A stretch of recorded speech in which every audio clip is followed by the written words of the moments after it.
આધીન થઈ જાય, એક જ નિમિત્ત.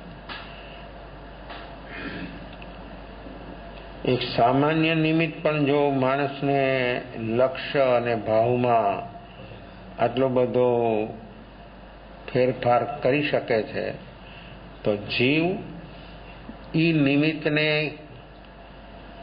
કઈ રીતે પકડે છે, એ નિમિત્તની સાથે વ્યક્તિ કેટલો એકરૂપ થાય છે. જો એમાં સમગ્રપણે સમગ્રતાથી એક થાય છે.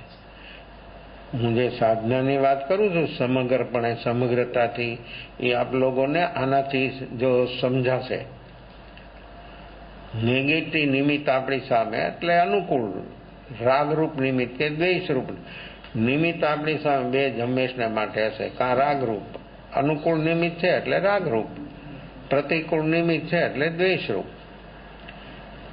હવે નિમિત્ત બારમાં હોય છે, કોઈ પણ નિમિત્ત બારમાં, જ્ઞાની હોય તો 12, શાસ્ત્ર હોય તો 12, બધું જ 12માં હોય. આ બધા પોઝિટિવ નિમિત્તો છે, જીવને રુચિ સ્વરૂપની રુચિ વધારનારા નિમિત્તો છે. જ્યારે 5 ઇન્દ્રિયોના વિષયરૂપ નિમિત્તો, જેનાથી હંમેશને માટે જીવમાં રાગ દ્વેષનો ગુણાકાર જ થાય. કાંઈ સાંભળે, કાંઈ જોવે, કાંઈ સૂંઘે, કાંઈ ચાખે, કાંઈ એને સ્પર્શ થાય. હવે જો એમાં એનું લક્ષ્ય પણ નથી ને જાગરણ પણ નથી. અને આ તો આપણી સમગ્ર દિનચર્યામાં ચાલે. કઈ બહારથી નિમિત્ત આવે ને આપણને હલાવી નાખે એવું નથી. આ તો આપણી સમગ્ર દિનચર્યામાં હવે આપણે પ્રવૃત્તિમાં છીએ, અને ઘરની જ વ્યક્તિ કોઈ શબ્દ આવ્યો તો કાન તો સાધન છે પકડવાનું. હવે કોને આપ્યું એને? કાનનો 5 ઇન્દ્રિય કોઈ ચીજ ન રાખે એની પાસે, એકેય ચીજ ન રાખે કોઈ દી ક્યારેય, ગમે એવી ચીજ હોય. 5 ઇન્દ્રિયોને એ સારું નથી ને ખરાબ નથી, એનામાં છે તટસ્થ 5 ઇન્દ્રિયો. કારણ એ 5 જડ છે. એ બધું આપી દે કોન્શિયસ મનને. કોન્શિયસ મન કેવું છે? જો રાગ દ્વેષથી દૂષિત છે, રાગ દ્વેષથી અવરાયેલું છે. તો એ પછી શું કરે? જો રાગ દ્વેષથી અવરાયેલું આપણું કોન્શિયસ મન છે, અને ઉદયયોગ સંયોગની સાથે આપણું મન એકરૂપ છે. પછી ઉપયોગનું શું? જો આ 3 યોગ તો થયા, હવે 3 યોગ થઈ ગયા એક. મન એક થાય એટલે વાણી સાથે જ છે. એ ન બોલે ને તોય, એ ન બોલે તો એની સાથે સામેલ છે, નિમિત્તની સાથે જ સામેલ છે. તો શરીર તો એ તો પ્રફુલ્લિત થઈ જાય ને ધ્રુજભાઈ માંડે ને ભયભીત થઈ જાય ને ભાગવાય માંડે ને બેસી જાય. જો આ શરીરની તો કેટલી કેવી સ્થૂલ અવસ્થાઓ બને. આપણે શું જોઈ શકીએ? શરીરની સ્થૂલ અવસ્થાઓ. પણ હવે જે જો સમગ્રપણે આ 3 યોગ તો થયા, હજી સમગ્રપણે નથી. ઉપયોગ એની સાથે એક થઈ ગયો. એટલે શું થયું? જો ઉપયોગ જ છે. ઉપયોગ અજ્ઞાન રૂપ કેમ થઈ જાય છે? એ ઉદયની સાથે એકરૂપ થવાથી. હવે જો આપણી પાસે એ વખતે આપણે ગમે તમે કરજો ને, મનથી, વાણીથી, શરીરથી, કાંઈ નહીં થાય. થશે તો શું થશે? અશુભમાંથી કદાચ, પણ તાત્કાલિક તો કોઈ નહીં આવે સારે. તાત્કાલિક તો આપણે બચાવવા માટે કોઈ નહીં આવી શકે. હા, કોક હાથ પકડશે મારામારી કરતો હોય તો, ઘરમાં હોય ને મારામારી ચાલતી તો એક બીજી ત્રાહિત વ્યક્તિ હાથ કદાચ પકડી લે, પણ એ તો એના હાથને જૂટી દે ને એને 1-2 લગાડી દે પેલા. કારણ કે આવેશ ચીજ એવી છે. પછી ઉપયોગ. હવે ઉપયોગને કોણ સલામત રાખે? આ 3 યોગ તો એક થઈ ગયા. કોને આધીન? ઉદયને. અને ઉદય રૂપ અનિમિત છે. નિમિત્ત પ્રેરણા કરી એટલે ઉદય ફોર્સમાં આવ્યો, જોશમાં આવ્યો, હોશ વિયોગ ટોટલ. હવે ત્યારે ઉપયોગ જે છે એ એની સાથે એકરૂપ છે. એટલે શું? જો એ યોગ અને ઉપયોગ આ સમગ્રપણે સમગ્રતાથી કામ થઈ ગયું. હવે જો આપણી પાસે ઉદય છે, યોગ છે, નિમિત્ત છે, પણ જાગરણ સાક્ષી ભાવ હોય તો વર્તમાનમાં આપણી પાસે જાગરણ સાક્ષી ભાવ જોવાનો અભ્યાસ જો આપણી પાસે સતત જો હોય તો આપણે એક ક્ષણ માટે શબ્દ આવ્યો, કંઈક જોયું, પછી માણસને કોઈ વસ્તુમાં ડાઉટ એટલે એ કેવું જોવે, એ કેમ જોવે, કેવી રીતે જોવે? નથી જોતા? માણસ ક્યાં શું જોવે? ધારી ધારીને જોવે કે ઘોરી ઘોરીને જોવે? શું શબ્દ પ્રયોગ છે? ધારી ધારીને તો આત્માને જોવાનો છે. ઉદય યોગને તો ઘોરી ઘોરીને જોવે. ઘોરે છે એટલે ઘોરી ઘોરીને જોવે. શું કરે છે? અત્યારે પણ આંખ ખુલ્લી રાખીને વ્યક્તિ બેઠી પણ ઘોરે છે. શેમાં? દર્શન મોહમાં. આ દર્શન મોહની નીંદ તો જુદી છે, દર્શનાવર્ણીય કર્મની નીંદ જુદી છે. દર્શનાવર્ણીયની કર્મ તો 4-6 કલાક 8 કલાક ઉડે, પાછો કામે લાગે, પણ દર્શન મોહની નીંદ તો સતત 24 કલાક ચાલે. અને એ નીંદ તો એટલી બધી ગહરી છે કે આખી આપણી ચેતનાને શું કર્યું? મૂર્છિત, બિલકુલ મૂર્છિત, કોમામાં. આ દર્શન મોહની નીંદથી કોમામાં છે જીવ. હવે એ આ નિમિત્ત આવ્યું અને વ્યક્તિ પાસે એ વખતે જાગરણ હોય તો જો કેવો મિત્ર છે, આ કલ્યાણ મિત્ર છે જાગરણ સાક્ષી ભાવ આપણા માટે. કલ્યાણ મિત્ર બીજું કોઈ જગતમાં નથી. એક ગુરુ હોય ને એક આ જાગરણ સાક્ષી ભાવ. બાકી જગતમાં કલ્યાણ મિત્ર આપણા કોઈ નથી. મિત્રો છે ઘણા, પણ એ બધા સમજવા જેવા. કલ્યાણ મિત્ર તો જાગરણ સાક્ષી ભાવ અને સદગુરુ. એ આપણને દરેક અવસ્થાઓમાં આપણને બધામાંથી પાછા વાળે. હવે જો એ વખતે આપણી પાસે આ નિમિત્ત છે, ઉદયયોગ સંયોગ છે, બધું છે, પણ જાગરણ જો આપણી પાસે એ વખતે હોય તો વ્યક્તિ સમગ્રતાથી ઉદયયોગ સંયોગને આધીન ન બને તો શું થાય? ઉપયોગ ન ભળ્યો એટલે બધું ઠપ તમારે. એક ઉપયોગ એટલે કે ફીલ ન થયું. ઉપયોગ ન ભળ્યો કહેવાય ક્યારે? ઉપયોગ મારો ઉદયયોગ સંયોગ સાથે એકરૂપ નથી થયો એ ક્યારે કહેવાય? યોગ થઈ ગયા, યોગ કાંઈ ન કરી શકે. મને ભલે પકડ્યું પણ ઉપયોગ જાગે ને એટલે મન છોડી દે. એક જ ક્ષણ ન લાગે. ઉપયોગની હાજરીમાં ગમે એવી પકડ થઈ હોય, આ તો વર્તમાનની એક ક્ષણની વાત છે. અનંતકાળનું જે આપણા અંદરમાં પકડો બધી બની છે ને, એટલી બધી ગ્રંથિઓ બની છે ને, એ બધી ગ્રંથિઓ જેવું અંદરમાં ઉપયોગ ઝકઝોર થાય ને, અને બધી ગ્રંથિઓ ફટ ખુલી જાય અને વ્યક્તિને મહેસૂસ થાય. એટલો હળવો થઈ જાય, શરીર નહીં, મન નહીં, એનો આત્મા હળવો થઈ જાય. આપણને તો શરીર હળવું થઈ જાય ખબર પડે, મન હળવું થઈ જાય ખબર પડે, વાણી થોડી ઠીક બની ખબર પડે. જ્યારે આત્મા હળવો બની જાય ક્યારે? બધી ગ્રંથિઓ ખુલી જાય ને અંદરમાંથી. પણ એ ઉપયોગ એટલે આ સમગ્રતાથી ઉદયયોગ સંયોગમાં ભળે તો સંસાર બીજી કોઈ ચીજ જ નથી. એની સાથે એક રૂપ થઈ જવું એનું નામ હવે એ નિમિત્ત આવ્યું અને વ્યક્તિને ફીલ ન થયું. ઉપયોગ અલગ છે. યોગ કાંઈ નહીં કરી શકે. યોગથી કાંઈ નહીં થવાનું. એ ઉપયોગ જ્યારે એની સાથે એકરૂપ થયો એટલે એનો ગુણાકાર માંડે થવા. એની અંદરમાં ઉપયોગ ભળે ને એટલે અજ્ઞાન થઈ જાય, અને અજ્ઞાન ઉપયોગની અંદરમાં બધી જ પ્રકૃતિઓ એને એક સાથે એને સહયોગ આપે. શેમાં? નેગેટિવમાં. એક સાથે બધી પ્રકૃતિનું બળ અને મન બેહોશ, બધું બેહોશી. ત્યારે એ પછી એની અંદરમાં એ આર્ત રૌદ્ર ધ્યાન, આપાધાપી, શીર પચીસી, કેટલું ને કેવું બને. અને એ વ્યક્તિની જો હવે એ જે વિચારો થયા એ બધાની અસર વ્યક્તિના શરીર ઉપર આવે. આમ તાત્કાલિક દેખાય, આમ બધું બદલી જાય. આમ એકદમ મૂડમાં ને બીજાનું કંઈક જોવે ને સારું જોવે તો નથી પહોંચતો. આનું શું કરવું?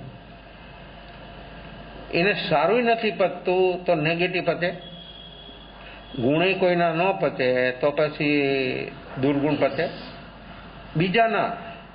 જો આ જીવની આ બધી અવસ્થા એટલા માટે બને છે કે વ્યક્તિ 100% બેહોશ છે. માટે જો વ્યક્તિમાં જાગરણ સાક્ષી ભાવ વર્તતું હોય તો એ વ્યક્તિની અંદરમાં પોતાના જ ગુણો એવી અવસ્થામાં વ્યક્તિને કોઈ પણ નિમિત્ત એને ફીલ ન થયું એટલે પરતો માંડે ખુલવા, નવું બંધ થઈ જાય અને અંદરમાં જે ગુણો છે આત્માના એ આવરણ રહિત થઈ જાય એટલે એની નિર્મળ પર્યાયો બહાર આવવા માંડે. એવી સરસ પર્યાયો છે, એટલી મૃદુ છે, એટલી કોમળ છે. તો એ ઉપયોગ કેટલો કોમળ છે, તો એ જ્ઞાન ઉપયોગ એની સાથે સાથે દર્શન એટલે સંકિત એ પણ પર્યાય છે શ્રદ્ધા ગુણની, જ્ઞાન ગુણ એની પણ પર્યાય છે જ્ઞાન, એમ સુખ ગુણની, શક્તિ ગુણની, ક્ષમા ગુણની, એ બધી અનંત ગુણો જે છે એ બધાની પર્યાયો એક સાથે આવે ત્યારે એ મન, બુદ્ધિ, ઇન્દ્રિયો એ બધા કાંઈ જ ન કરી શકે.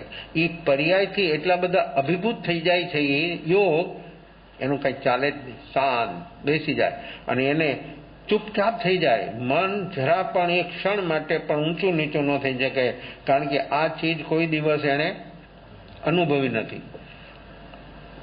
આત્માના ગુણની પર્યાયો કોઈ દિવસ આપણા મને અનુભવી નથી, કારણ કે એવું જાગરણ એ ક્વોલિટીનું કોઈ દિવસ ટક્યું નથી. કદાચ પ્રગટી ગયું હોય પણ ટક્યું નથી. તો ટકવું જોઈએ. 2-5 ક્ષણોમાં તો આ કામ થાય એવું નથી. કન્ટિન્યુઅસ વ્યક્તિ 5 મિનિટ પણ જો ટકી જાય તો આ જરૂર એની લહેરો આવવા માંડે, અને 25 મિનિટ ટકી જાય તો એ શ્રદ્ધા ગુણની 99% પર્યાય નિર્મળ બની જાય. 1% મિથ્યા કરે. ક્ષયોપસમ સંકિતમાં 1% દર્શન મુહ છે, 99% સંકિત છે. એટલે 900 વાર આવે જાય છે. એ 1% છે ને એ બધી ગડબડ કરે છે એટલે વ્યૂ જાય. આમ એ શુદ્ધ પર્યાયની અંદરમાં ક્યારે અંદરમાં એ ઘૂસી જાય, એ પછી આ શું થઈ ગઈ ખલાસ. વળી પાછું એવું અંદરમાં આમ જાગરણ પ્રગટી જાય, વળી પાછું એ હટી જાય. આવી રીતે બધું ધરતી ઓટ અંદરમાં એ ક્ષયોપસમ સંકિતની અવસ્થામાં જીવનું આવું બધું ચાલ્યા કરે છે. પણ એ પર્યાયનો અનુભવ જ્યારે થાય ત્યારે મન એટલું બધું શાંત બની જાય, શરીર, મન, અને પછી અંદરમાં જે આત્માની પોઝિટિવ જેટલી ચીજો છે ને, જેટલા ગુણો છે ને, એ બધા અંદરમાંથી બહાર આવવા, એ તો બહાર આવવા માગે જ છે પણ આપણે બહાર લાવવા માંગતા નથી. જેનાથી આ મોહ, અજ્ઞાન, બેહોશી એ તો તૈયાર જ છે, એવે રેડી. એ કે તું આમ હાથ તો હલાવવાનો નથી, હાથની પહોંચ નથી. હા શું કરે, આ પકડે લે, એનાથી શું થાય? એ તો બહારનું બધું જડ છે.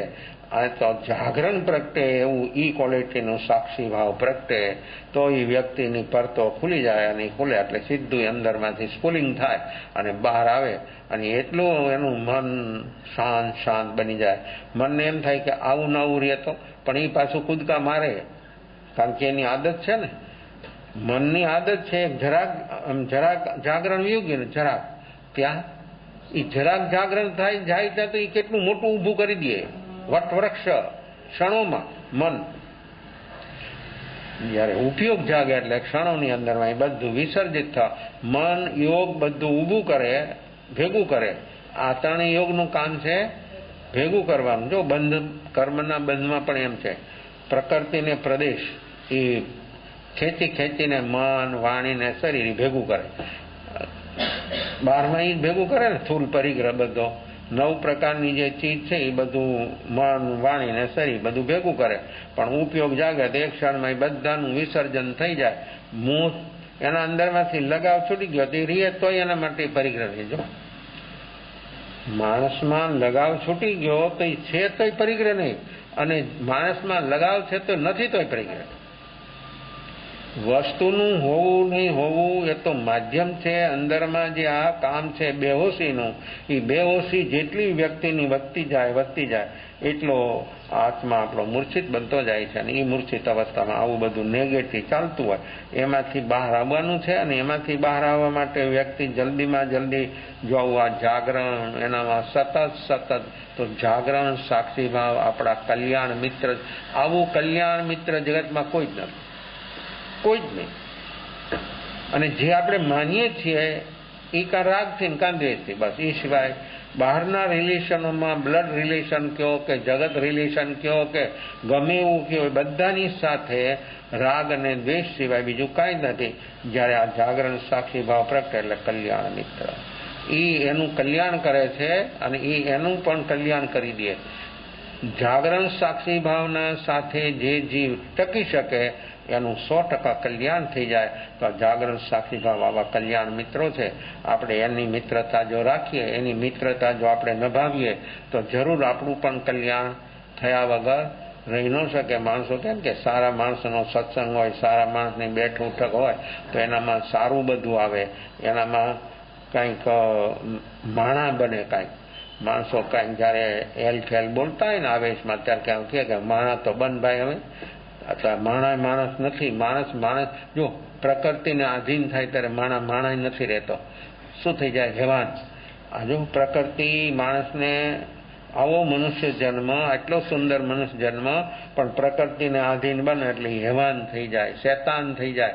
તો આવી બધી અવસ્થાઓ પ્રકૃતિઓની, એમાં કલ્યાણ મિત્ર આ જાગરણ સાક્ષીભાવ જો આપણી સાથે સતત જો બની રહે તો ક્યાંય આપણને તકલીફ ન થવા દે. અને એટલી બધી જાગરણ એને કંઈ કરવાનું નહીં. જાગરણ સાક્ષીભાવની અંદરમાં વસ્તુ સ્થિતિ જેવી છે એની સામે પ્રગટ થઈ જાય, પોતાની અને જગતની. જગત પણ જેવું છે એવું આપણને નથી દેખાતું. આપણે આપણી દ્રષ્ટિથી જોઈએ છે, આપણી માન્યતાથી જોઈએ, આપણી ધારણાથી જોઈએ, આપણા રાગથી જોઈએ, આપણા દ્વેષથી જોઈએ. આંખ છે, જોવાનું જ કામ કરે, પણ રાગ દ્વેષના ચશ્મા ઉતારીને જોવે ને તો વૈરાગ આવે. રાગ દ્વેષના ચશ્મા ન ઉતારે ને ત્યાં સુધી વૈરાગ ના આવે. આ ચશ્મા નહીં, આ ચશ્માથી તો લીટી વચ્ચાય. રાગ દ્વેષના ચશ્મા ઉતરે ને તો આત્મા મંચાય. અંદરમાં રહેલું કેટલું બધું છે એ બધું એને વાંચવા મળે અને એ બધું અનુભવમાં મળે. તો આ રાગ દ્વેષના ચશ્મા જ્યાં સુધી છે ત્યાં સુધી એ વ્યક્તિ રૂપે નહીં જોઈ શકે, વસ્તુ રૂપે નહીં જોઈ શકે. એની જેવી માન્યતા, જેવી એની ધારણા, આદત અને જેવા પ્રકારની વર્તમાન બે હોશી, તે રીતે વ્યક્તિને જોશે, વ્યક્તિ વસ્તુને જોશે. એ સારી લાગશે કે ખરાબ લાગશે? તો સારી લાગી એમાંય રાગ, ખરાબ લાગી એમાં દ્વેષ. તો એ બે જ્યાં સુધી છે ત્યાં સુધી બોધ 0.0. અને એ બે નહીં સારું નહીં ખરાબ, ત્યારે વસ્તુનું ભાન થાય, વસ્તુ કેવી છે એનો બોધ થઈ જાય.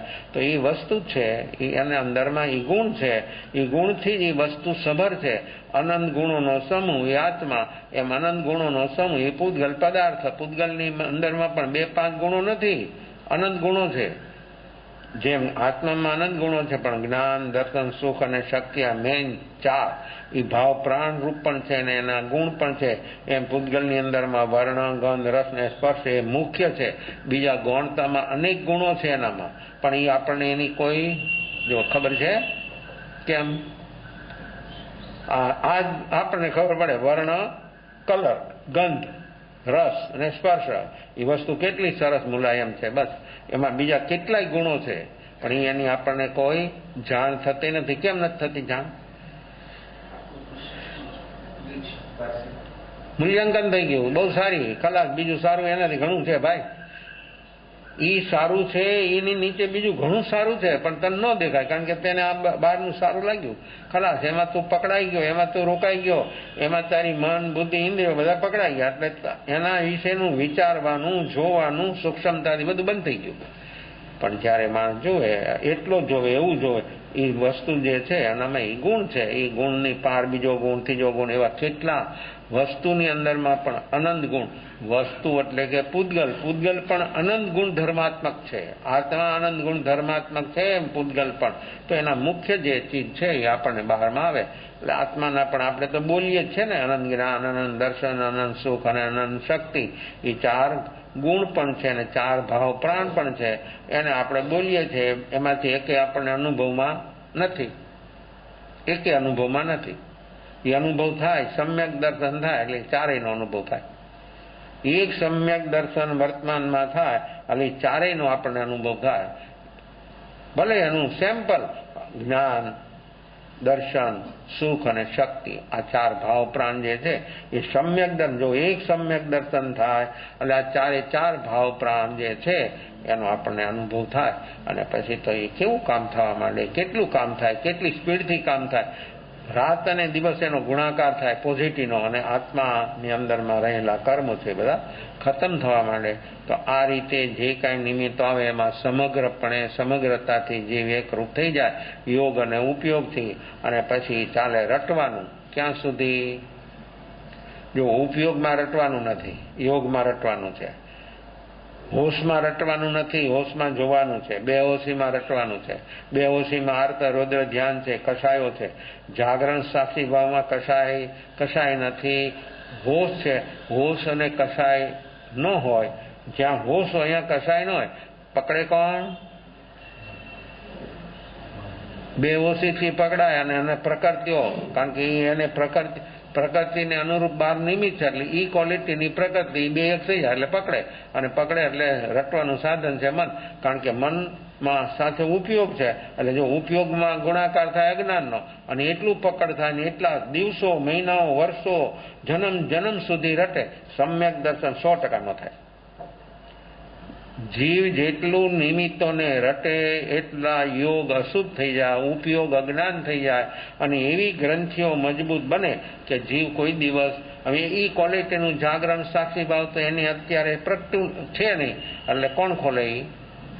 એ ગ્રંથિ બની ગઈ, બનાવી દીધી. બનાવવી સહેલી છે, ખોલવી એનાથી વધારે સહેલી છે.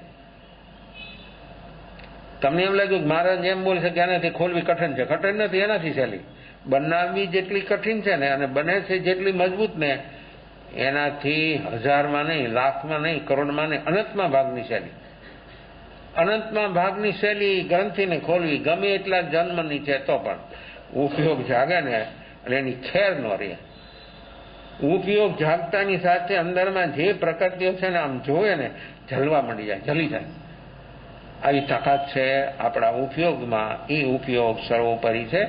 એ ઉપયોગ હવે આપણે આવું કામ જેમ નેગેટિવ સમગ્રપણે સમગ્રતાથી થાય છે, એમ પોઝિટિવ સમગ્રપણે સમગ્રતાથી થાય તો એક બેઠકમાં સમ્યક દર્શન લઈને ઉઠે, એક જ બેઠકમાં. આવી તાકાત છે આપણી પાસે. અને આવો ઉપયોગ આપણને મનની ખબર છે, ઉપયોગની ખબર નથી, પણ ઉપયોગ જાગે ત્યારે ખબર પડે ને. એટલે ઉપયોગ આપણો અત્યારે બેહોશીમાં છે, એટલે આ મન બુદ્ધિ બધું કામ કરે છે. અત્યારે સંચાલન કોણ કરે? વહીવટ કોણ કરે? મન ને બુદ્ધિ. હવે જાગરણ સાક્ષી ભાવ પ્રગટે, લીંબિયા જાય સાઈડમાં, અને બધું કામ કોણ કરે? પછી બહારનો વહીવટ 0 પોઈન્ટ ઉપર લાવી દે, અને આત્માનો જે અંદરમાં બધી જ ખરાબીઓ છે ને, બધું અવ્યવસ્થિત છે ને અંદરનું, એ બધું વ્યવસ્થિત કરી નાખે છે. કેટલો સમય લાગે? ભીતરનું અનંતકાળનું અવ્યવસ્થિત, અનંતકાળનો ગોટાળો એને સહી બનાવવામાં કેટલો સમય લાગે? ક્ષણો. અનંતકાળનું આવું બધું વિપરીતપણું જે અંદરમાં છે એ બધાને સાફ કરવામાં, ઠીક કરવામાં, કે આ તારું ના મારું, બટવારો થઈ જાય. ઉપયોગ જાગે ને એટલે બધો બટવારો સાફ. પછી કોઈ બોલી જ ન શકે. ઉપયોગના સદભાવમાં ઉપયોગ કામ કરી નાખ્યું, ઉપયોગે ફેંસલો કરી નાખ્યો, પછી યોગ બોલી ન શકે, માણી માન બધા મૌન થઈ જાય. એનું ચાલે જ નહીં કાંઈ, એની કંઈ કરી જ ન શકે. અને એ કે હા તમે કર્યું છે બરાબર છે, એવું એની સામે હાથ જોડીને એ બધા ઊભા રહી જાય. આવી છે આપણા ઉપયોગની શક્તિ, સામર્થ્ય. તો એ આપણે ઉપયોગને આપણે જાગરણ સાક્ષી ભાવ આવું પ્રગટાવવાનો થોડો પ્રયાસ કરીએ તો જરૂર આપણું કાર્ય થયા વગર રહી ન શકે. તો આ ઉપયોગ અનંતકાળથી છે, એ ઉપયોગનું બધું કામ એવું સરસ છે, એમાં કાંઈ પાછળ આમ જોવા પણ ન રહે, બીજાને વિચારવા પણ ન રહે, કોઈ સલાહ તમને ન, કોઈ એને તમને સલાહ ન આપી શકે, અને તમારી સલાહ બધાને સ્વીકારવી પડે. આવી અવસ્થા માણસનો ઉપયોગ જ્યારે જગજોર બને ત્યારે આવું કામ ક્ષણોની અંદરમાં થઈ જાય. અનંતકાળની ગોટાળો, ભૂલ, સત્યો, આ પાપ, બધું આસરોના કારણો, આ બધું આમ એક સાથે વાળી ચોળીને પટ્ટોય ન મારવો પડે એવું સાફ કરી નાખે બધું. સમજારી ગમે એવી ઝાડો કાઢે, બુવારી લગાડે તો પણ પટ્ટો મારવો પડે. અને કામવાળા પટ્ટો મારે તોય દૂર રહી જાય, પણ તમે મારો જ ન રહીએ. એમ ઉપયોગ આપણો છે, ઉપયોગ પટ્ટો મારે એટલે બધું સાફ. આ કામવાળા કેવા છે? આ મન, બુદ્ધિ, ઇન્દ્રિયો બધા કામવાળા છે. એ બધા એવું કામ કરવાના. કેવું? ઉપરથી ઉપર છેલ્લું. ઉપયોગ જાગશે એટલે કેવું કામ થશે? કેટલું ચોખ્ખું થશે? કેટલું પરફેક્ટ થશે? એ એકવાર કર્યું ને કામ, અનંતકાળ નહીં કરવું પડે. આ તો રોજ ઘર બગડે ને રોજ ઘર સાફ કરવાનું. લે આમાં શું કરવું? દિવસમાં કેટલી વાર હંજવારી કાઢવાની, કેટલી વાર પટ્ટો મારવાનો, એક વાર સાફ થઈ ગયું, ઉપયોગ જાય ગયો, બીજી વાર જોવું ન પડે, બીજી વાર સાફ ન કરવું પડે. આ કામ કેટલું સરસ દેવુભાઈ. આ ઉપયોગ જાગી જાય, ઉપયોગે કામ કરવા માંડ્યું એટલે કોઈ ચીજ અંદરમાં આવી ન શકે. પહેલા તો આવવાનું બધું બંધ કરી દે. એની તાકાત એવી છે કે ત્યારે મન બુદ્ધિની તાકાત નથી, એ સાફ કરે છે. અશુભમાંથી થોડો ટાઈમ શુભમાં રહીએ એટલે ઠીક થાય, પણ પાછું અંદરનું આવવાનું એ બંધ નથી કરી શકતા. મન બુદ્ધિ ઇન્દ્રિયો એ બધા બહારનું આવવાનું બંધ નથી કરી શકતા. પણ ઉપયોગ જાગે એટલે પહેલું કામ એને ખબર છે ને, નક્કી છે એને કે આ મેલું કેમ થાય છે, આ બધું ખરાબ કેમ થાય છે. નવું 24 કલાક આવ્યા જ કરે છે. એટલે જુઓ ઉપયોગનું સામર્થ્ય કેવું છે. ઉપયોગ એટલે કારણને ખતમ કરી નાખે. કારણ જ ન રહીએ પછી કાર્ય છે ક્યાંથી કરવાનું છે. જે કારણો છે દુઃખના જે કારણો છે એ કારણોને જ ઉપયોગ ખતમ કરી નાખે. નવું થવા ન દે, નવું થઈ જ ન શકે. કારણ કે જે નવું કરવાના સાધનો છે એ બધા એને શરણે હોય. એની રજા લીધા વગર, એને પૂછ્યા વગર એ આમ કાંઈ કરી જ ન શકે. એટલે એ કે બસ બેસી રહ્યા, હું કહું ત્યારે કામ કરજે. એટલે નવું આવવાનું ટોટલ બંધ થઈ જાય ને પુરાણું જેટલું ભેગું કર્યું છે આ બધાએ એ બધું સાફ કરી નાખે. એક સાથે એક બેઠકે બધું ઉપાડી મૂકે. આવી શક્તિ છે આપણા ઉપયોગમાં. અને જે જીવોનો આવો ઉપયોગ જાગ્યો છે એ આત્મા ક્ષણોની અંદરમાં આત્મા સમ્યક દર્શન, સમ્યક જ્ઞાન, સમ્યક ચારિત્ર અને ઉપયોગ એવો 48 મિનિટ સુધી જો રહી ગયો, ટકી ગયો તો આત્મા પરમાત્મા સ્વરૂપ છે એવો અનુભવ થઈ જાય. પછી જો યોગ પ્રવૃત્તિ કરે પણ છતાં કચરો ન આવે. કેવું કામ, કેવું રક્ષણ કરે, કેટલું ખ્યાલ કરે. ઉપયોગ પ્રવૃત્તિ હોય કચરો ન આવે. અહીં તો પ્રવૃત્તિ હોય કે ન હોય, હું તો હોય તે આવે. એટલે ગમી હાલતમાં ગમે તે ગતિ જાતિમાં જીવ હોય તોય આવે. અને ઉપયોગ જાગી ગયો ને બધી પ્રવૃત્તિ હોય છતાં અંદરમાં કચરો આવવાનું નામ ન લે. કચરો આવી જ ન શકે. પરમાણુ પણ કચરો છે. પૂતગલમાં સૂક્ષ્મ શું છે? પરમાણુ. તો પરમાણુને મન બુદ્ધિ ઇન્દ્રિય જોઈ નથી શકતા. એ ક્યાંથી ક્યાંથી ઘૂસી જાય ખબર જ નથી પડતી. ત્યારે ઉપયોગને પરમાણુ પણ ખ્યાલ આવે છે. આમ જોવે ને, આમ આવતો ને જોવે ને એટલે અહીંયા ટોપ. એને કઈ કરવાનું જ નહીં. કારણ કે ઉપયોગ અકર્તા છે, અભોગતા છે. પૂતગલનો કરતા ભોગતા આત્મા છે જ નહીં અને હોઈ શકે જ નહીં. ભોગતા છે આત્મા સ્વરૂપનો, જ્ઞાનનો, સુખનો, શક્તિનો, ક્ષમાનો. એ એનો ભોગતા છે. એ એના ગુણો છે. જેના જે ગુણો હોય ને એનો એ ભોગતા બને. એટલે આમ પરમાણુ આવે ને આમ જોવે ને ત્યાં પરમાણુ વાપસ લોટી જાય. એક પણ ચીજ અંદરમાં બહારની આવી શકે નહીં. આવવાનો કોઈ ખુલ્લું હોય બધું. ઉપયોગના સામ્રાજ્યમાં બધું જ ખુલ્લું, પણ બધાને ચેલેન્જ કરે કાવો. પણ બધા અહીંયા બોર્ડર હોય ને બોર્ડર ઊભા રહી જાય. અંદરમાં કોઈનો પ્રવેશ જ ન થાય. અને એને જોઈને આમ થંભી જાય. એની તાકાત છે એ જોઈને. જેમ કોઈ જંગલમાં તમે ક્યાંય જતા હો, એકલા જ ન જતા હો, કોઈ દી જાઓ જ નહીં, હિંમત ન કરો. પણ કદાચ અકસ્માત એવું બની ગયું, ઘટના જવાનું થયું ને સામે એવું ખૂંખાર પ્રાણી આવે, તમે શું કરો? શું હિંમત ચાલે તમારી? સાપ જ નહીં આવ્યો અમે, શું થાય? શું બને? શું કરો તમે? સામે ચાલો તો સાઈડમાંથી વ્યા જાઓ. રસ્તો ઘણો મોટો હોય તો સાઈડમાંથી વ્યા જાઓ. તમે બધા રસ્તા કરતા આવડે છે ને, તો અહીંયા કરો ને રસ્તો. ગમે ત્યાં રસ્તો કરે, ફાચક માણે. બે માણસ બેઠે ને એવા માણસો હું જોઉં ને, બે માણસો બેઠે જગ્યા છોડીને એમાં આવી વચમાં બેસી જાય. તો અહીંયા રસ્તો કરો તમે. ઘણો મોટો રસ્તો સા વચમાં છે ને તમે સામે છો, તો સામે ન ચાલો કાંઈ નહીં, સાઈડમાંથી વ્યા જાવ તો ન જવાય? તો કેમ ન જાય? કેમ ન ચાલે? ભય. કેવો ભય? હવે જયારે આમ ઉપયોગ જાગે એટલે ભય તો જડો નીકળી જાય. એક પ્રકૃતિઓ બંધરૂપ, જે મેઇન કારણો બંધરૂપ છે ને ઉપયોગ, એની જડો જ નીકળી જાય. પછી શું જોવે? એ સામે ચાલે. સામે ચાલે એટલું નહીં, સાપને જઈને એના ઉપર હાથ ફેરવે. શેર હોય ને, શેર ઊભો હોય તો ઊભો રહી, એ ઊભો રહી, એને હિંમત નથી માણસની સામે હાલવાની, પણ માણસની હિંમત નથી, પછી ઊભો હોય. માણસ જયારે આવો નિર્ભય હોય અને એ ચાલે અને એની પાસે જઈને એના પર હાથ ફેરે, સિંહ કાંઈ ન કરે. પણ ક્યારે એ થાય?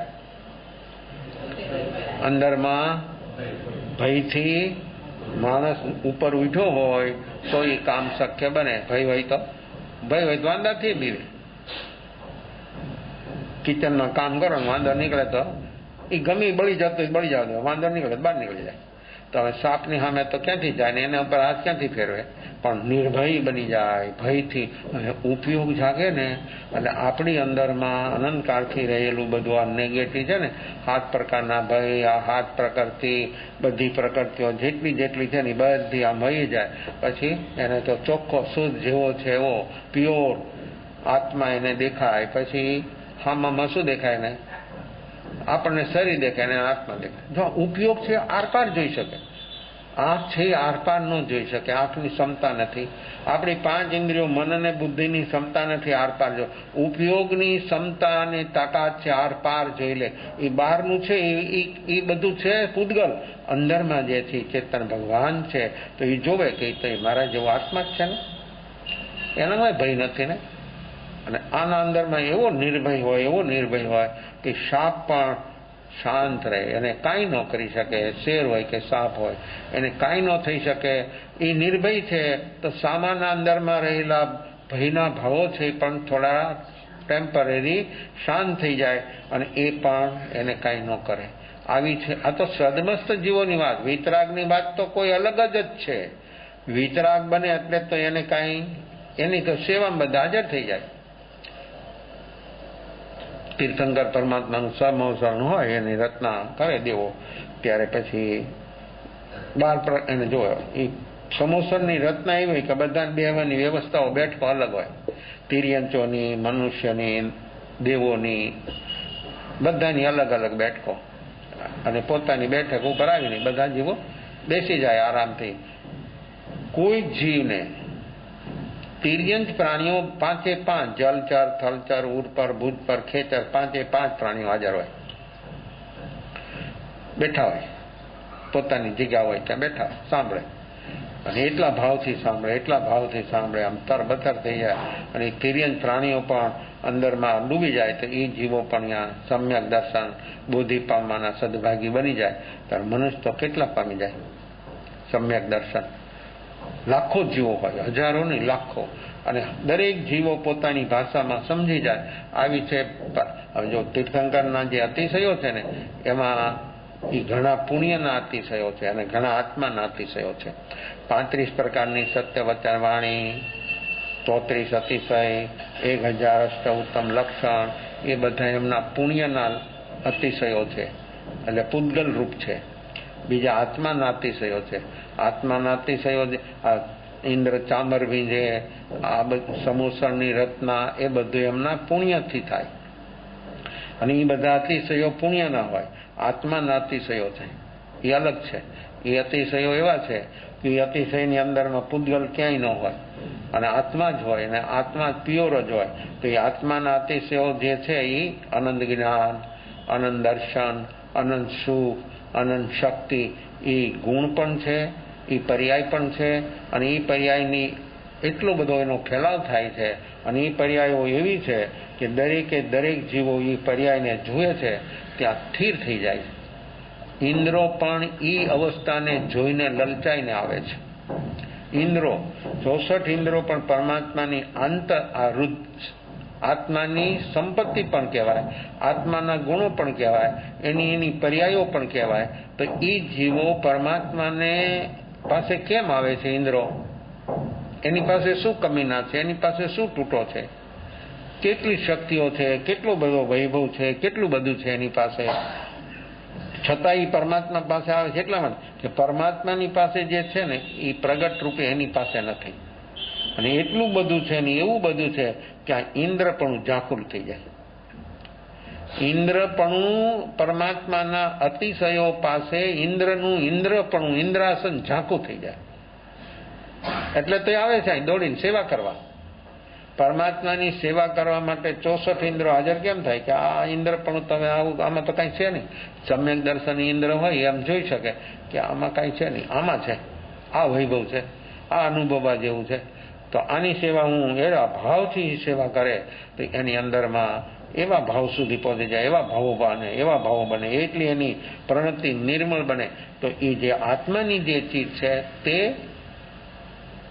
ગુણો, આત્માના આ અતિશયો, દ્રવ્યથી પૂતગલના અને ભાવથી 1000 અષ્ટ ઉત્તમ લક્ષણ, એટલે નખશીખ શરીરમાં, પરમાત્માના શરીરમાં 1008 લક્ષણો દેખાય. ઉત્તમ લક્ષણો જગતમાં જેટલા આપણે ઉત્તમ લક્ષણો માનીએ છીએ એ બધા લક્ષણો પરમાત્માના શરીરમાં આકૃતિ રૂપે આપણે દેખાય. શંખ હોય, ગદા હોય, પદ્મ હોય, ચક્ર હોય, આ તો બહુ સ્થૂલ છે.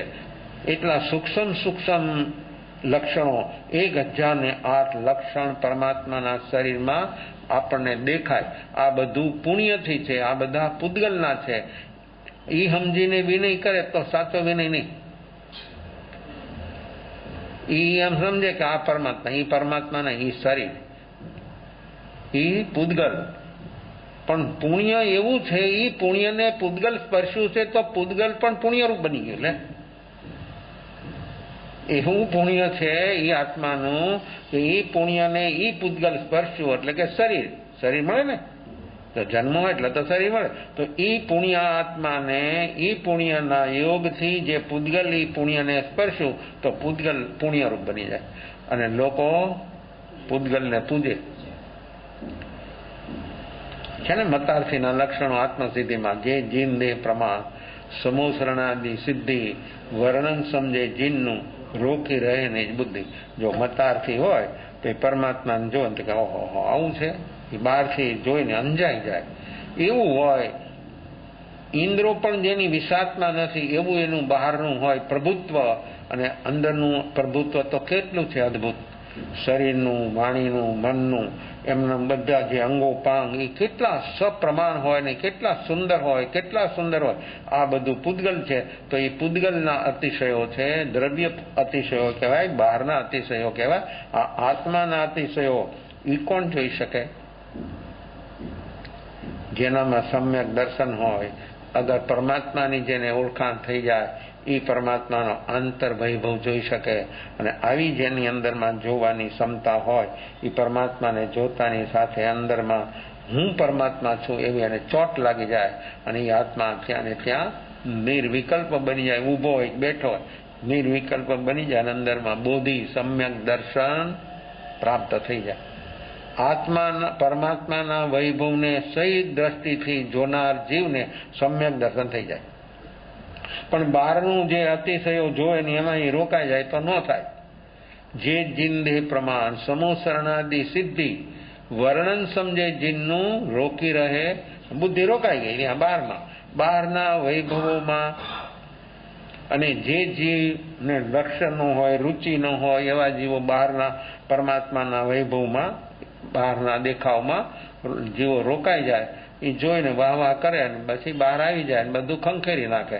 પણ જેને અંદરમાં રુચિવાળો જીવ હોય અને જેને આત્માના ગુણોને જેને નિરીક્ષણ કરી લીધું, એ આત્મા પરમાત્માના સાનિધ્યમાં આવું બોધિ સમ્યક દર્શન પામ્યા વગર રહી ન શકે.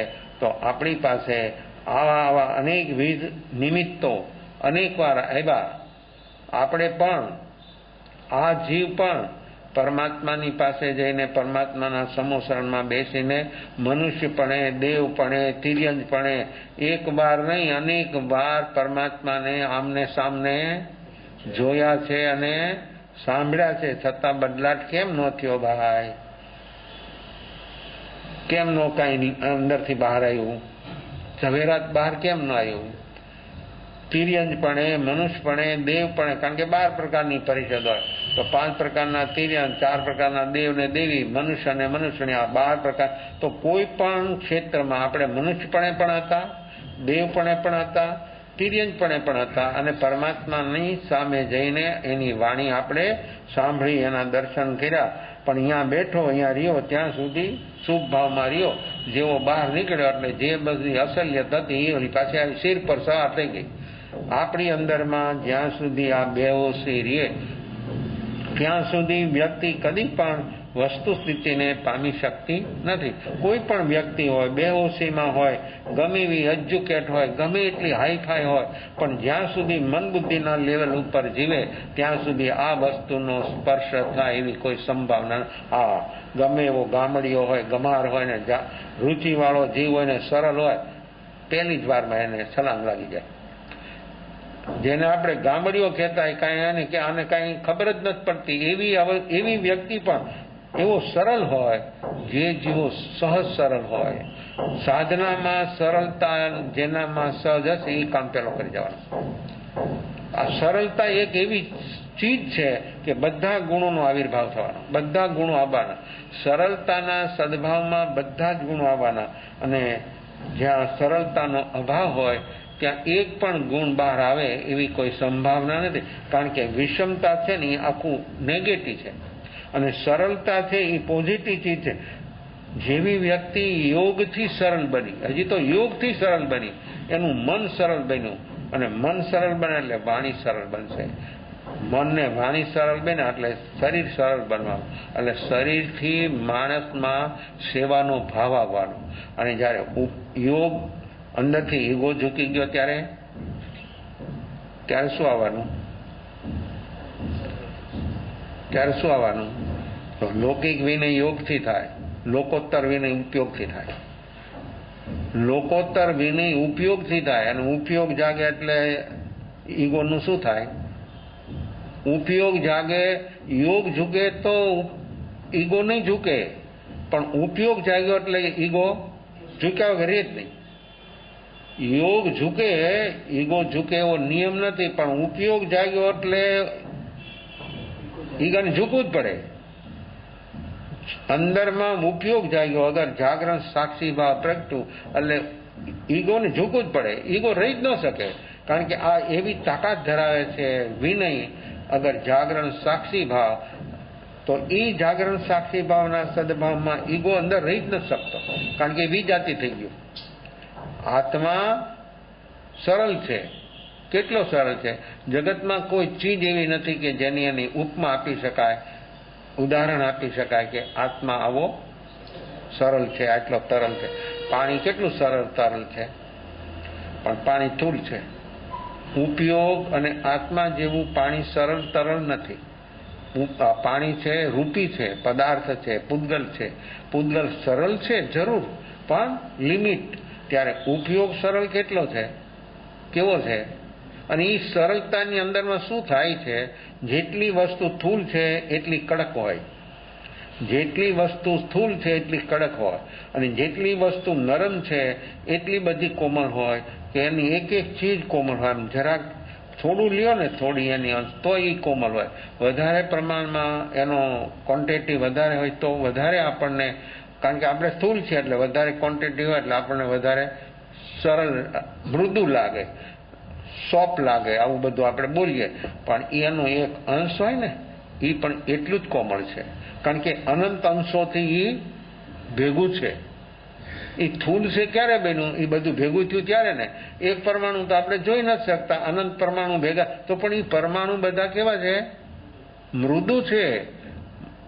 નવનીત હોય માખણ, તો માખણ એક પોઈન્ટ આપણે 100ની નોક ઉપર રાખીએ એટલું માખણ હોય, અને પછી એ આપણે જોવું હોય તો થોડું દ્રષ્ટિ ઝીણી કરવી પડે.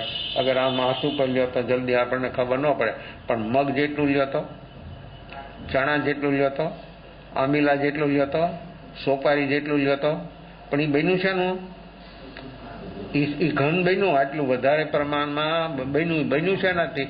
એ બધા વધારે પરમાણુ એકઠા થયા એનાથી એ બન્યું છે, એટલે એની અંદરમાં વધારે આપણને દેખાય છે, અને આપણે એને કહીએ છીએ કે બહુ સારું છે, મુલાયમ છે. પણ જ્યારે આત્મા જે છે અને ઉપયોગ જે છે, ઉપયોગ તો અરૂપી છે. અરૂપી રૂપીને જોઈ શકે છે, અને ઉપયોગ અરૂપી એની જે મુલાયમતા છે, એની જે મૃદુતા છે, એની જે સરળતા છે, એ જગતમાં કોઈ એની સાથે આપણે એને કમ્પેર નથી કરી શકતા. એટલો ઉપયોગ આપણો એટલો સરળ છે, એટલો મૃદુ છે. હવે જ્યારે જેનો ઉપયોગ આવો જાગી જાય ત્યારે યોગ આ બરડ છે, યોગ કઠિન છે, યોગ ઠોસ છે. જેટલી ચીજ ઠોસ છે એટલી બરસટ હોય, એનો રફ હોય. જ્યારે કોમળ હોય એની એકદમ સ્પર્શ મુલાયમ હોય. તો આત્મા અને એનો ઉપયોગ એ એટલો મુલાયમ છે, એવો મુલાયમ છે કે જગતમાં એના જેવી કોઈ ચીજ મુલાયમ નથી. એવો મુલાયમ છે છતાંય કોઈને અડે નહીં. કમળની પાંખડી પણ એની પાસે બરસટ, ઉપયોગ પાસે, એ પણ ઠોસ છે, રૂપી છે. ત્યારે ઉપયોગ અરૂપી છે. અરૂપી રૂપીને જોઈ શકે, એના ગુણધર્મને જોઈ શકે અને પાછું અલિપ્ત રહી શકે. આ કેટલી ને કેવી છે એની વિશેષતા. પાણી રૂપી છે, કમળ એ રૂપી છે. કમળની પત્તી પર પાણીનું બૂંદ આવે તો મોતી જેવું લાગે, પણ બે રૂપી છે. ત્યારે આત્મા અરૂપી છે અને એના ગુણ પણ બધા અરૂપી છે. અને ઉપયોગ તો સર્વાંગી એવો છે કે એક ક્ષણમાં આપણો જ્ઞાન ઉપયોગ 14 રાજ લોક ક્ષેત્રને સ્પર્શી લે, છતાં અલગ. એક ક્ષણમાં પૂર્ણ ઉપયોગ 14 રાજ લોક ક્ષેત્ર એને જોઈ લે, દ્રવ્ય ગુણ અને પર્યાય બધું એક સાથે. એક ચીજ નહીં, આપણે તો એક ચીજ જોઈને બીજી છૂટી જાય. કોઈની યારે વાત કરતા ને બીજા કોઈક વાત કરતા ને તમે એ વાતને અવાજ આવશે પણ પકડી નહીં શકો. ત્યારે ઉપયોગ જો, એટલે સાધનો જે છે આપણી પાસે, આ 5-10 પ્રાણરૂપ સાધનો, એ બધા સ્થૂલ છે અને એ બધા લિમિટેડ છે. એની બધાની શક્તિઓ છે, એ ત્યાં સુધી જ કામ આપશે. એનાથી વિશેષ આગળ કામ એ નહીં આપી શકે. ઇન્દ્રિયો, મન, બુદ્ધિ, આપણું કોન્શિયસ મન 1 સેકન્ડમાં 22 લાખ કિલોમીટર ભાગે છે, તો પણ લિમિટ છે. ત્યારે ઉપયોગ 1 ક્ષણમાં, હવે ક્યાં એનો હિસાબ થાય? એનો હિસાબ ક્યાં થાય? મન, બુદ્ધિ, ઇન્દ્રિયો કોઈ એનો હિસાબ ન કરી શકે. 1 ક્ષણમાં 14 રાજલોક ક્ષેત્રમાં 6 દ્રવ્ય, 6 દ્રવ્યના દ્રવ્ય ગુણ અને પર્યાય જાણે. પ્રત્યક્ષ પૂર્ણ ઉપયોગની અંદરમાં 6 દ્રવ્યના દ્રવ્ય ગુણ અને પર્યાય જેવા છે તેવા એ બધા જાણે અને જુએ. એ બધાને જાણે જુએ, છતાં કોઈને અડે નહીં અને કોઈને કાંઈ કરે નહીં, અને બધાનું જ્ઞાન એને થઈ જાય. આ બધાનું સમસ્તનું જ્ઞાન કરનાર આવો ઉપયોગ છે. તો ઉપયોગ એટલો મૃદુ, એટલે મૃદુ ચીજમાં ગાંઠ ન બને. ગાંઠ હંમેશને માટે ગાંઠ રૂપીમાં બને, ગાંઠ કઠોરમાં બને, મૃદુમાં ગાંઠ ન બને. કોઈ બનાવવા માગે તો હાથમાં જ ન આવે, હાથમાં આવે તો બન. એવી મુલાયમ ચીજ હોય છે કે તમે હાથમાં પકડો તો સરકી જાય. તમે પારાની ગાંઠ બનાવો લ્યો, આવે છે ને પારો, એક દ્રવ્ય છે પૂતગલ, એની ગાંઠ બનાવો લ્યો. તમે હાથમાં લ્યો તો મેં ક્યાં વ્યૂ ગયું, તમે આંખ ખોલો ત્યાં આખા રૂમમાં વિખરાઈ જાય, ક્યાં વ્યૂ જાય ખબર ન પડે. હાવણી ભેગું લ્યો ને બાળો તે ભેગું ન થાય. એ કેટલી ઝીણી બૂંદ થઈ જાય, પણ એ બધી બૂંદ ભેગી કરો તો પાછો આપણે દેખાય. તો આ બધું આટલું મુલાયમ, તો જેટલી જે ચીજ મુલાયમ હોય એની ગાંઠ ન બને. ઉપયોગ જેવું જગતમાં કોઈ મુલાયમ નથી, એટલે એની ગાંઠ ન બને. ઉપયોગ ગાંઠ ન બને. અજ્ઞાન ગાંઠ બનાવે. અજ્ઞાનમાં દુઃખ છે, જ્ઞાનમાં સુખ, સુખ સુખ, ગાંઠો બધી ખુલી, આ બધી ગ્રંથિઓ ખુલી જાય એટલે તો શું થાય? સમ્યક દર્શન. આ ગાંઠો બધી શેની ગાંઠો છે? માયા શલ્ય, નિયાણ શલ્ય, મિથ્યા દર્શન શલ્ય, એ બધાની ગાંઠો છે. એ બધા પ્રકૃતિ બધી કડક. શુભ પણ, અશુભ તો છે જ. ક્રોધ તો ગ્રંથિરૂપ છે જ, પણ જે જીવો શુભ રૂપ છે, પુણ્ય રૂપ છે, એ પણ અપેક્ષાથી અશુભથી શુભ સારું છે, પણ એ બધું પૂદગલ રૂપ છે. કર્મ શુભ હોય કે અશુભ, પૂદગલ રૂપ છે, એ અરૂપી નથી. ત્યારે આત્મા તો અરૂપી છે, ચેતન છે. તો ઉપયોગમાં ગાંઠ ન હોય ને, ગાંઠ ઉપયોગ જાગે એટલે ગાંઠો કોઈ રહી જ ન શકે. એટલે કેવું કામ? એક ગાંઠ ન રહી શકે. નિવડમાં નિવડ, ઠોસમાં ઠોસ જો કોઈ ગાંઠ હોય તો દર્શન મોહની, એ પણ ઉપયોગ જાગ્યો એટલે ક્ષણોની અંદર એ ગાંઠ ખોલવાની નહીં, અડવાનું નહીં. અડે જ નહીં, ઉપયોગ કોઈ ન અડે અને કામ થઈ જાય. એને કઈ કહેવાનું નહીં, એને બોલવાનું નહીં. આમ સામે જુએ ને તો એ જલી જાય.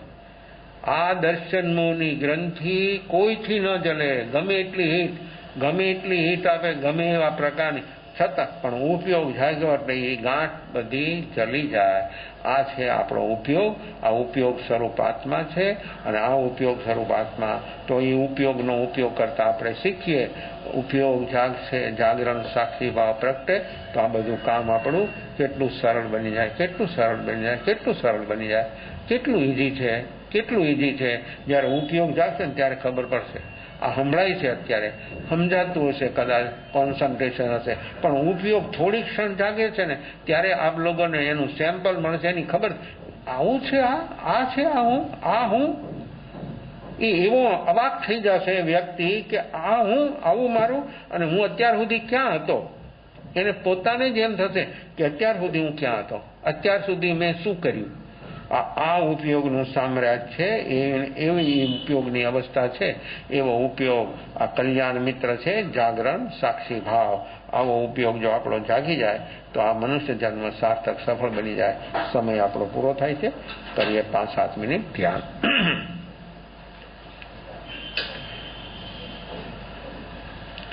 आँख बंद, मोढ़ बंद, कमर और गर्दन से कटार बैठना, शरीर और मन स्वस्थ बना देना. मन और शरीर में कोई तनाव टेंशन न रहे, शरीर और मन रिलैक्स कर देना. सहज चलता हुआ श्वासोच्छ्वास को साक्षी भाव से देखने का प्रयास. सहज चलता हुआ श्वासोच्छ्वास को साक्षी भाव से देखने का प्रयास. मन भूत भावी में चला जाए तो पूर्ण श्वास, दीर्घ श्वास, 1, 2, 3 श्वास लेते ही मन वापिस आ जाएगा. सावधानी से काम करें, सजागता से काम करें, लगन के साथ काम करें.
Morinda. Salari Salimaran.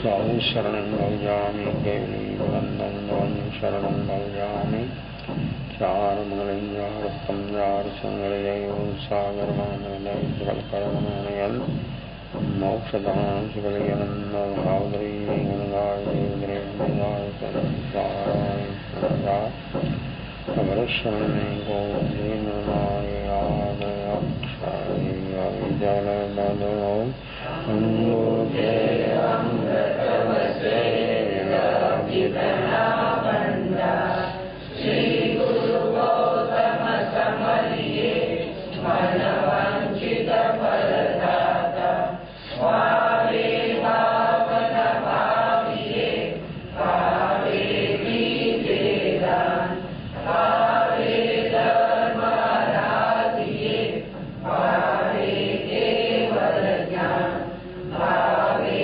Padagiraman Srikuto Ayaniram Payaniram Karimi Chandami Namasami Satkaremi Sammayemi Kalyanam Mangalam Devyam Cheryam Advasamyavatena Srikuto Ayaniram Payaniram Karimi Vandami Namaswami Satkaremi Sammayemi Kalyanam Mangalam Devyam Cheryam Advasamyavatena Srikuto Ayaniram Payaniram Karimi Vandami Namaswami Satkaremi Sammayemi Kalyanam